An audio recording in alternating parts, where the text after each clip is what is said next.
Hola, ¿qué pasa, gent del submón? Estem així en València, en el Cap i Casal, com se podeu veure per darrere, està a la plaça de l'Ajuntament. I avui se celebra una fira de llibre catalanista. Estem així per a documentar-la i saber si és tan catalanista com ho diuen.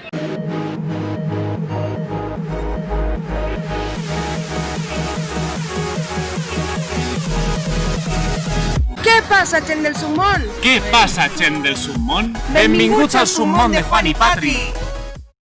L'octava edició de la Plaça del Llibre, celebrada els passats dies 28 d'octubre a l'1 de novembre de 2020 en la plaça de l'Ajuntament del Cap i Casal, ha sigut fortament crítica per ser promotora del català i l'independència de Catalunya en València, i per ser l'única fira no clausurada per l'Ajuntament per risc de contagi per Covid-19. Esta fira d'entitats i editorials catalanistes ha aparegut rodejada de pintaes a favor del País Valencià, denominació catalanista per a València, i a favor de l'independentisme kurd, demanant la llibertat del terrorista i líder polític d'esquerres kurd Abdallah Öcalan, junten crítiques al govern de Turquia. Durant la realització del reportatge hem pogut veure el descontent ciutadà que esta plaça ha ocasionat, rebent crítiques verbals dels valencians davant el catalanisme de la fira. No País Valencia, Valencia, Comunidad Valenciana. Ahora, vete para allá.